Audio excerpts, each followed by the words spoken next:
Be courteous to these guys that just tried to murder you and would have murdered you and not even care. Don't run, it's stupid. Oof, Jeez. this is about to be a lot of paperwork.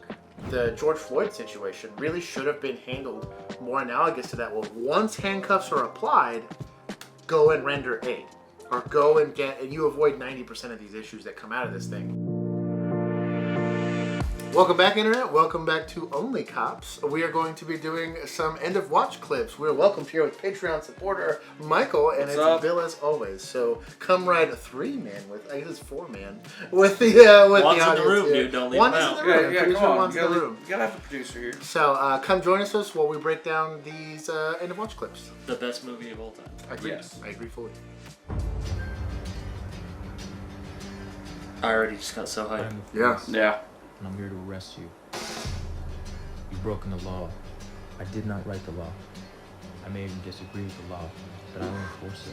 That pursuit No driving. matter how you plead, cajole, beg, or attempt to stir my sympathies, nothing you do will stop me from placing you So, in the seat pause it real of quick. the grave hole. This speech is awesome. If you don't get it in this for copyright reasons, go watch it later. Just Google Yeah. opening Yeah. scene. Opening I scene, think it's a yeah. poem Yeah. that's written by a law enforcement officer about this. As I'm watching this, and so Michael's, what, you're 2 years? Yeah. Two So years. he's at that mark where he's going to start to watch this and look at it in terms of policy violations. Yep. And honestly, your enthusiasm for a pursuit is based on what's the crime and how many policies am I willing to violate to catch I it. did that after a year. Yeah, that's what I was getting at.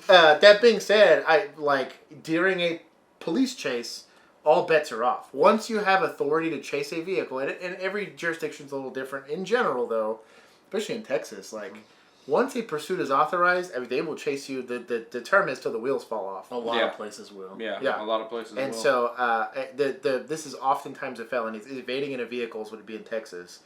But don't run. It's stupid. Because you're just adding a litany of charges to what would have been whatever the original charge was. Plus, they'll catch you.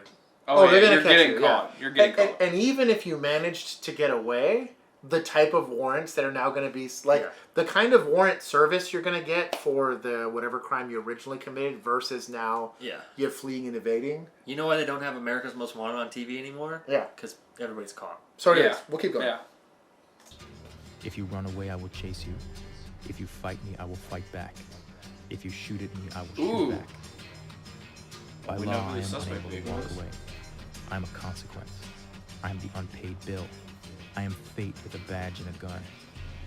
Behind my badge is a heart like yours. Don't you wish our dash cams were I this bleed. stable? Oh, God, Jeez, yeah. they're- I love. They And Oh, yes, I even can that. be killed. Yeah. Oh no. That. So And although I am but one man, I have thousands. oof, of that soldiers is about to be a same lot of as me. paperwork. They will lay down their lives for me. Send me another unit And and a I bet. 1050. So pause it We real stand. quick. The other thing to it, and what a lot of people don't realize, is that as you're looking at all this chaos, and people will look at this and say "Oh my God, why would they let this happen?" There is a suspect causing all of this. You can have the same conversation about shooting in progress. You can have the same thing about foot chase, whatever it is. A lot of people will tend to frame these conversations about police interactions on, well, what could the police have done differently?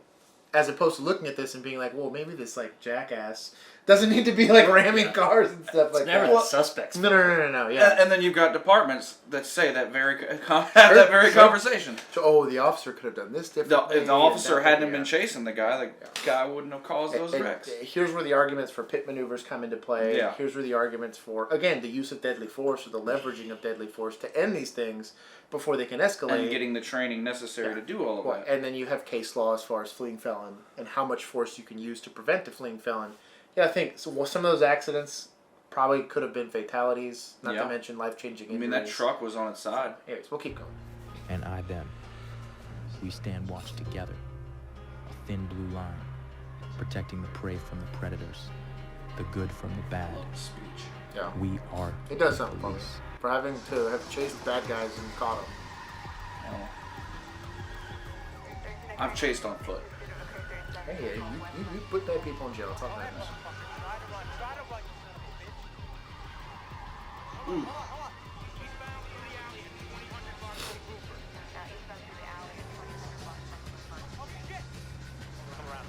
I do love the radio traffic though. People really do drive like this, It's too. the most annoying. You'll have your thing lights ever. and sirens going, and they're like, I don't know what to do! Yeah. Oh my God.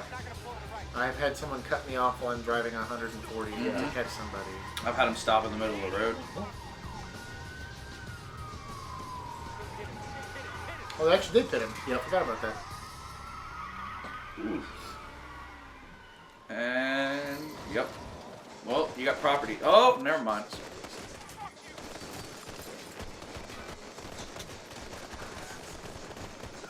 That's my favorite part. The walk down. Yeah. Yeah.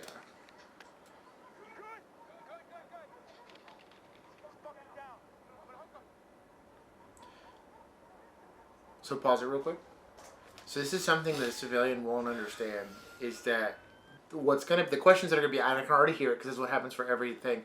What are they doing to render aid? And what are they doing? And I understand some of those discussions. However, you're going to ask a person that just had someone try to kill them and say, hey, be courteous to these guys that just, be courteous to these guys that just tried to murder you and would have murdered you and not even flinched at cared. it. They would have They murdered you, would not have stole your rendered patrol aid car. to you.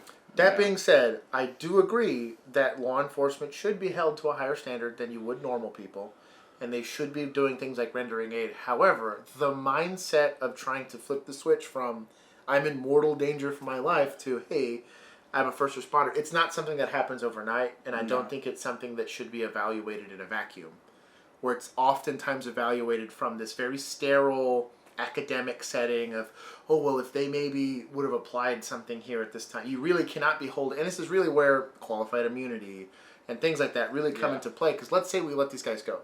These guys that are willing to get in the pursuit have to get so far as to needing to get pitted to get stopped, and the second law enforcement comes to go, they immediately go. They didn't run. They could have ran. There's plenty of places to run. First thing out the car was a gun. That's what I was getting at. And so, like, After causing wrecks and if these officers don't intervene here, how many more victims do you think you have from these? Because this is not everyone.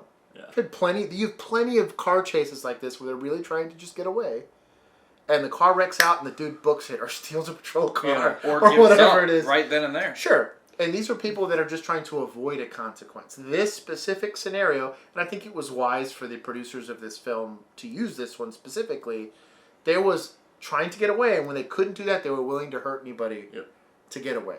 Yeah. And that's really the difference in between someone trying to avoid a consequence and what I would consider the criminal element. And where you'll hear an officer use a phrase like shitbag or something like that. It's different than someone that's just trying to commit crime or be an entrepreneur, as they like to call And you got to think, too, right now, I wouldn't be trying to render it anyway. You got one guy, you can't even see where he's at. Sure. And he's been shot, and then you got him. And there's other discussions. You haven't cleared the car yet. Yeah, You don't know. there's no backup There's there a yet. lot of stuff to look at here. But that being said, and if you look at really the ethos of the speech that's given here, there is a relationship that you have with society that says if you are going to be, and this is why I say shitbag, or you're going to be someone who's willing to hurt anybody to gain whatever their unlawful objective is, A shitbag. you are that consequence. But ultimately, as law enforcement, you are that consequence for society. And I think that's something you won't understand unless you've done it, or unless you've benefited from that. Because let's say these were the guys that killed your cousin.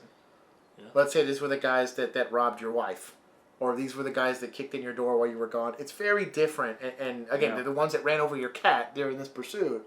You're going to feel very different about these guys depending on if you've been victimized or not. But in academic circles, evaluating this scenario, and I guarantee you it's exactly, if we just played this and act like this was a news story, there's certain news agencies or there's certain social media groups that would pick this apart for, oh my God, I can't believe they didn't just let him go, and why didn't they try to shoot him in the leg, or why didn't they try to OC him? Yeah. And if 6 officers died trying to take these guys into custody, and the only reason why they were able to do it is because they didn't run out of ammo, the question wouldn't come up, why didn't they shoot the cops in the legs to get away? And you got to think, society's willing to sacrifice as many of us as possible to not kill somebody. And it's not to get into this like thin blue line discussion of like, well, it's us versus them. It's the complexity of that scenario played out in the person that's actually having to do it. And that's really where, and I always, when we try to navigate this space with our viewers or with people that aren't law enforcement based, like you have to understand that's the decision I have to make. Am I going to let this guy kill me for XYZ reason, or am I going to let him go and then it's on me when they start to victimize somebody else? When you let them get away because they terminate the pursuit, or you have you have supervisors that are like, well, it's causing too many accidents, let them Yeah. go. Yeah. We're the ones telling loved ones that these people that we let go killed somebody. Yeah. And we're the way, like, somebody else is suffering this consequence because we were unwilling to pay the price to keep you safe. So it's such a fascinating and uniquely law enforcement based thing in the States that we have very unique and very violent criminal elements here. And this is such a small portion of the population, and it's also such a small portion of police work, but it's probably the most politicized, and it's probably the most talked about. And this is why 9 times out of 10 when we're doing police breakdowns, they're officer-involved shootings, or they're warrant in service. Smallest portion of the population, but also the loudest. Sure. So. Do you want to explain, since we only talked about it on stream, but not in an Officers React, why they handcuffed the guy they just shot? So someone tries to kill me, right, and I go through and use deadly force to seize that person. And this is the way it writes out in policy: is I'm empowered as an officer to leverage even deadly force to seize a person who's committing crime in front of me.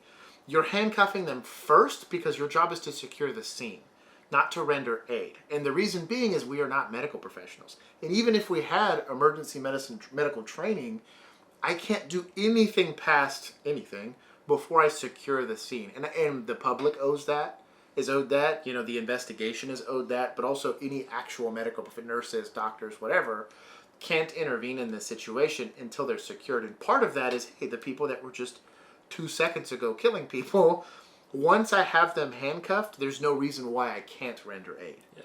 At that point, it's really and it's a policy thing. It's a procedure thing that if someone's fighting or if someone's doing whatever, you can even look, if you really want to use a good example of this, the George Floyd situation really should have been handled more analogous to that. Well, once handcuffs are applied, go and render aid, or go and you avoid 90% of these issues that come out of this thing.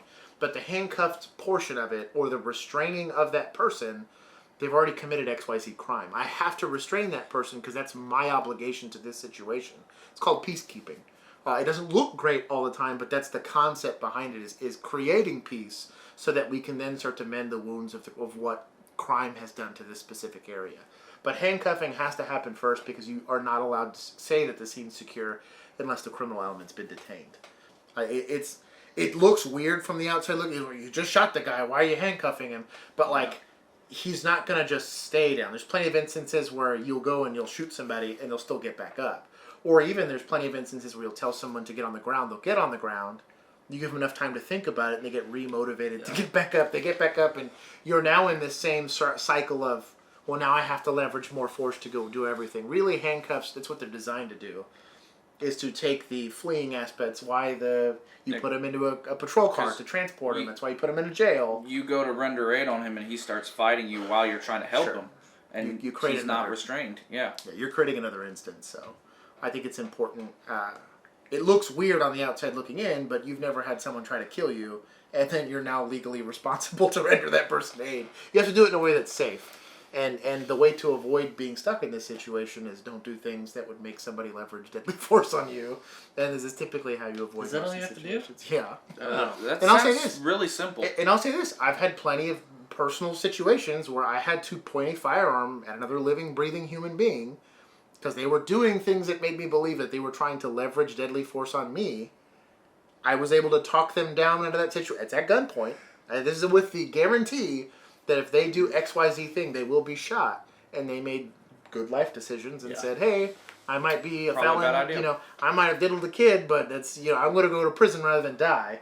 Yeah. And that was the decision that they made. And so it's a very, you have no idea how many people survive these situations without getting shot in law. And this is car chase, foot chase, fight, holding people hostage. You'd be amazed at how many people get into these situations and survive.